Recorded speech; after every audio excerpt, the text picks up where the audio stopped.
सिर्फ 80 रुपए में शुरू हुआ बिजनेस आज 1800 करोड़ का टर्नओवर। ना कोई सीईओ ना कोई मालिक, सिर्फ महिलाएं महिलाएं और महिलाएं और उनकी मेहनत। यह है मुंबई की लिज्जत पापड़ मॉडल।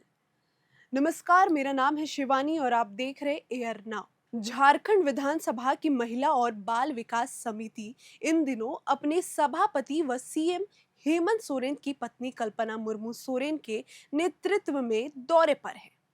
महिला सशक्तिकरण के क्षेत्र में महाराष्ट्र में सरकार की ओर से किए गए कार्यों व प्रयासों, विशेषकर आंगनबाड़ी केंद्रों और कामकाजी महिला हॉस्टलों के सफल संचालन को समझाने के उद्देश्य से विधानसभा समिति मुंबई में पहुंची।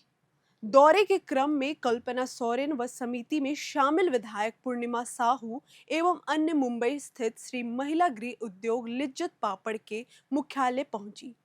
मकसद साफ था, उस मॉडल को समझना जिसने लाखों गृहिणियों को उद्यमी बना दिया।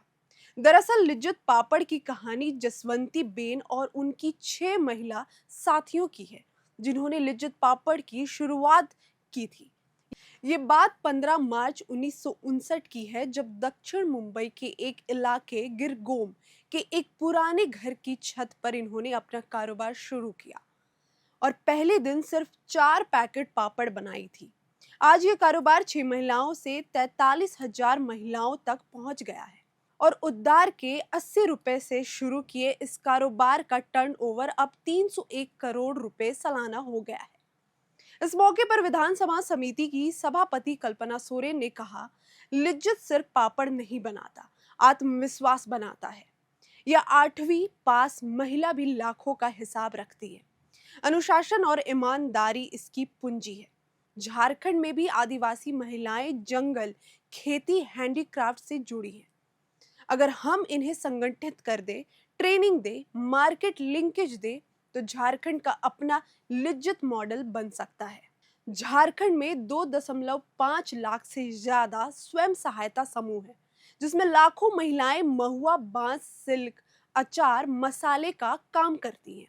पर समस्या यह है कि वह संगठित बाजार या बड़े ब्रांड या ब्रांड के नाम पर होने वाले मुनाफे का हिस्सा नहीं है।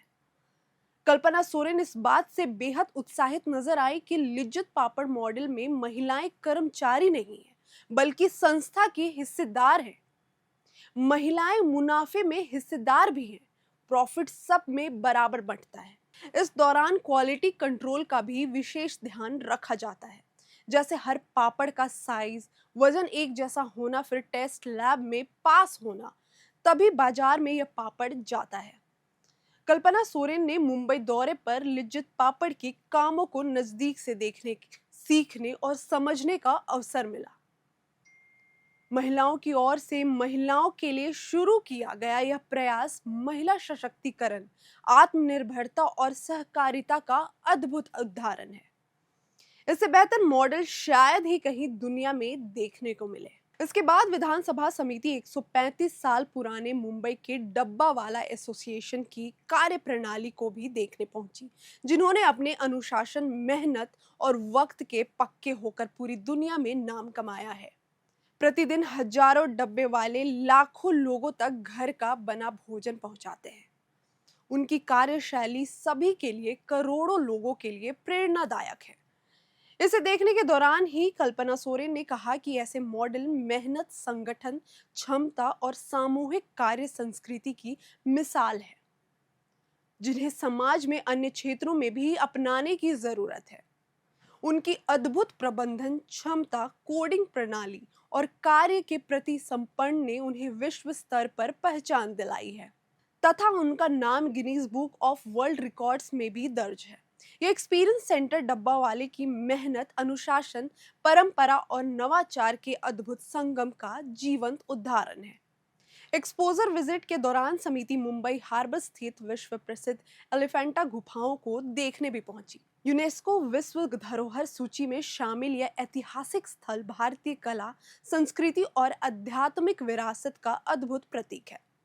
5वीं से 8वीं शताब्दी के बीच निर्मित इन प्राचीन शैलकृत गुफाओं में भगवान शिव को समर्पित मूर्तियों और उत्कृष्ट शिल्पकला भारतीय सभ्यता की समृद्ध परंपरा को दर्शाती है। इस संबंध में कल्पना सोरेन ने अपनी पोस्ट में लिखा कि एलिफेंटा गुफाएं अपनी अद्वितीय कलात्मकता और आध्यात्मिक भाव के कारण अत्यंत प्रेरणादायक लगी। इतिहास, संस्कृति और स्थापत्य कला से जुड़ा यह अनुभव वास्तव में अविस्मरणीय रहा। कल्पना सोरेन के नेतृत्व वाली झारखंड विधानसभा की महिला एवं बाल विकास समिति का एक्सपोजर विजिट झारखंड में महिलाओं के सशक्तिकरण, उनके आत्मनिर्भर बनने की दिशा में कितना योगदान देगा, यह तय होने में अभी थोड़ा समय लगेगा। लेकिन अगर मुंबई की बहनें पापड़ से दुनिया हिला सकती हैं, आत्मनिर्भरता के मामले में महिलाओं को स्थापित कर सकती हैं, तो झारखंड में महुआ, बांस, सिल्क, अचार व मसाला समेत अन्य पारंपरिक वस्तुओं को आधुनिकता प्रदान कर व्यवसाय को मुख्य धारा में शामिल करने में जुटी 2.5 लाख से अधिक स्वयं सहायता समूह की 25 लाख से अधिक महिलाएं विकसित झारखंड की दिशा में नया इतिहास क्यों नहीं लिख सकती। और इसी तरह के तमाम वीडियो देखने के लिए आप देखते रहें एयर नाउ।